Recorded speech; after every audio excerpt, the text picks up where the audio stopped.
Fighting games didn't get easier, they just got better at hiding how hard they still are. Street Fighter II set the quarter circle as law in the early 1990s, and Street Fighter VI still expects it. Somewhere, a new player loses in 11 seconds, closes the lobby, and can't name a single thing they did wrong. That's why today I'm breaking down the 9 biggest barriers keeping people out of fighting games and what they actually reveal about the genre. Starting with the oldest one, the password nobody tells you that you're supposed to already know. Motion inputs. Think of the arcade stick like a car with a manual transmission built in 1991, and every fighting game since has kept the same clutch. You can master the strategy, the spacing, the whole chess match on screen, and still stall out because your thumb can't find second gear. A new player sits down with Street Fighter VI, picks a character, opens the move list, and sees a fireball. Simple enough. They try to throw it and their thumb turns into a stranger's thumb. That quarter circle motion was standardized in Street Fighter II back in 1991, built around arcade hardware that has long since left the mainstream,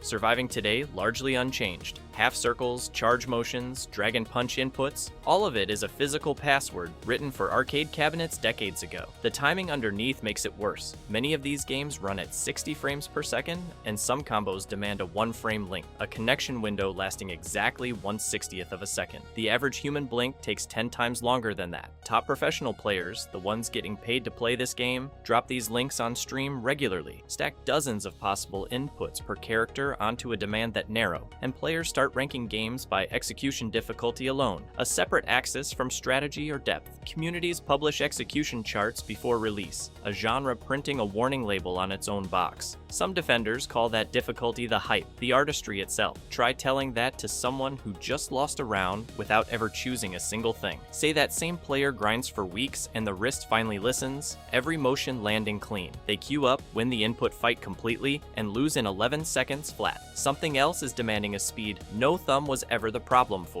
The mental stack. New players buy faster controllers and grind reaction time trainers for a problem that reflex training alone cannot fix. Their wrist obeyed the input already, the same clean password from before, and the brain still ran out of room to process what came next. Here's the stack: jump, dash, throw, overhead, special, the fastest of them arriving in a window measured in single digits. Every extra option you have to track makes the correct response mathematically harder to find in time. Human reaction to a visual stimulus sits around 15 to 20 frames at 60 frames per second, roughly 250 to 330 milliseconds. That's your eyes and your hands working at their best. Many attacks in anime fighters land faster than that window closes. Arithmetic that means the move is, in practice, unreactable. Beginners are told to react in neutral, stand still, watch, respond, and the punishment for running up and jumping instead is a string of counter hits that feels like bad luck and is actually a rule the game never explained. Community coaches have started teaching players to shrink the stack on purpose. Watch only for jump versus dash first, ignore the rest, because tracking 5 options at once overloads a brain that only had a quarter of a second to begin with. The strongest reading of the whole mess, a beginner blames their reflexes for a loss the math already ruled out. Anticipation demands pattern recognition, and pattern recognition demands that you can actually see what happened to you. Now watch what occurs when a player is asked to learn from a match that refuses to explain itself, where the screen goes bright, the health bar empties, and the reason lives somewhere the game rarely draws. Visual feedback. A round ends in 11 seconds, and the honest recap from the newcomer's chair is 2 facts stapled together. Bright colors happened, and then the health bar was empty. That's it. That's the whole report. Compare that to almost any other genre. A shooter gives a kill cam, an RPG gives a damage log with a source and a number. Fighting games give a flash of light and a silence where the explanation should be, and that silence is the real complaint sitting underneath the loss. The screen genuinely doesn't say why the hit connected. Did the move whiff because of range, or timing, or some invincibility frame baked into an animation you've never studied? Attacks blur together under pressure, block stun carries no obvious signal, and knowing whose turn it is to press a button becomes a guess dressed up as a read. Layer on the modern interface, and it gets worse before it gets better. Multiple meters, particle effects stacked 3 deep, combo counters flashing over the exact 2 pieces of information a beginner actually needs: spacing and advantage. Hitboxes and frame data stay invisible by default, so the rules of the fight get reverse engineered from ambiguous animation, like reading tea leaves that occasionally kill you. Newer entries have started fixing this. Distinct block sparks, counter hit indicators, a punish counter popping up to say, in plain visual language, you were minus and you paid for it. That's real progress on the exact problem this section is naming. But that progress only helps a player who can already name the mistake, and naming it is the entire skill the silent scoreboard never taught. So the previous rung's anticipation work never even starts. Practice mode can only drill a question somebody already knew to ask. Now imagine that same silent scoreboard, and across from it sits somebody who has been reading these exact flashes of light since before the newcomer owned a console. Their advantage is measured in decades, and it walks into every brand new release on day one. The legacy skill gap, day one,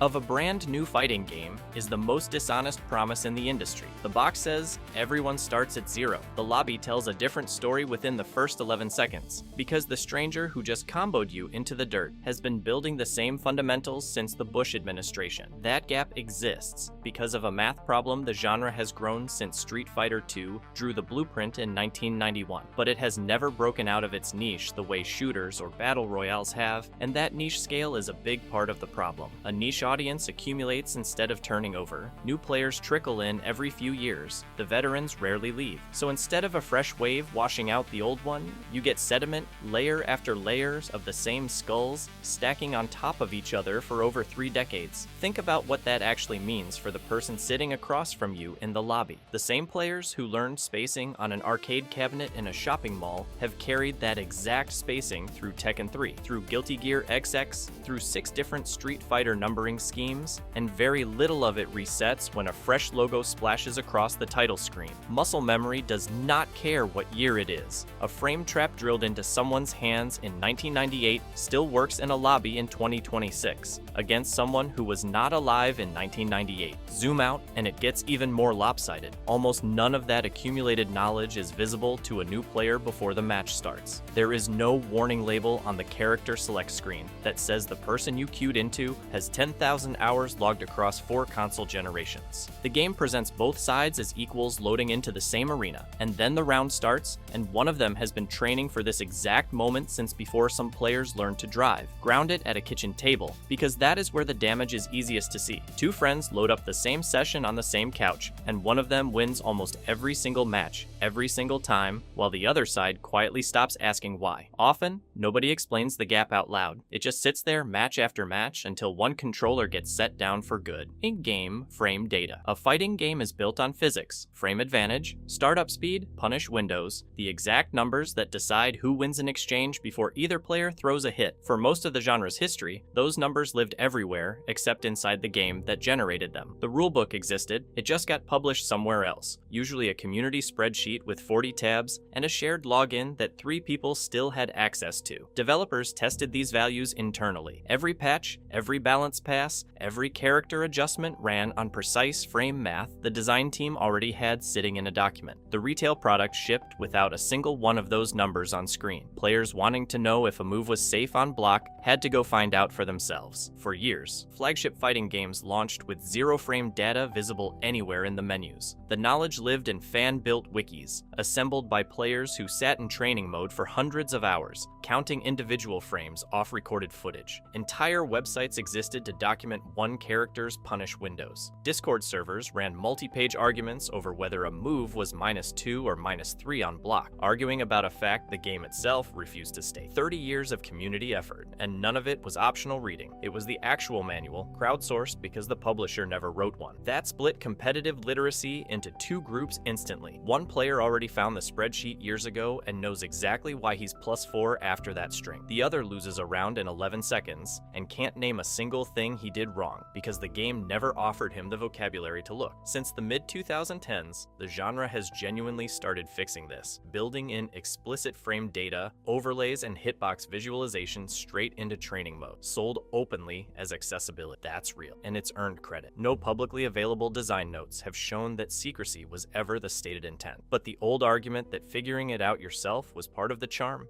tends to come from players who'd already done the figuring, a pattern worth noticing, even without a smoking gun in some designer's notebook. Suppose all of it gets handed over. Every number, every advantage, every safe move printed on screen. There is still one part of this genre that no data display can soften, and it has nothing to do with information. It is what happens to a person when the loss belongs to them alone, and there is nobody else on the screen to carry any of it. V1 Isolation, 11 seconds. That's how long a round can last when a beginner gets caught in a corner, they don't know how to escape, and when it ends, the game hands them a verdict with nobody else's name attached to it. Every barrier so far has been about missing information, the coin slot standing in for a lesson nobody taught, the wiki spreadsheet holding answers the game refused to hand over itself. This one is different. This one shows up after the information problem, and it doesn't hide anything. It just leaves you standing there with team-based genres give a newcomer somewhere to sit. You can drop into a 5-person match, contribute almost nothing, and still walk away with a win because 4 other people carried the scoreline. Fighting games leave you exposed instead. One opponent, and a practice mode that rewards a kind of repetition many people don't have the patience for outside of a session with friends. Newcomer Testimony describes exactly this gap. Casual drop-in play feels pointless because meaningful improvement requires dedicated grinding, and dedicated grinding alone feels like homework. Play with friends instead, and the imbalance just changes shape. One person wins most of the matches, and the loser doesn't get to blame a jungler or a healer. The loss is fully theirs, stated in plain text on screen, with no teammate around to soften it or share the credit when things go right. That is very possibly the real wall. The total absence of anyone else to hold the loss with you outweighs the input reads and the frame data. A beginner who finally learns the rules still has to carry every failure solo, and arguably, this isolation survives even at the highest levels, because 2 players can learn the exact same character and still discover the ground itself plays by 2 different sets of rules, depending on where they learned the game.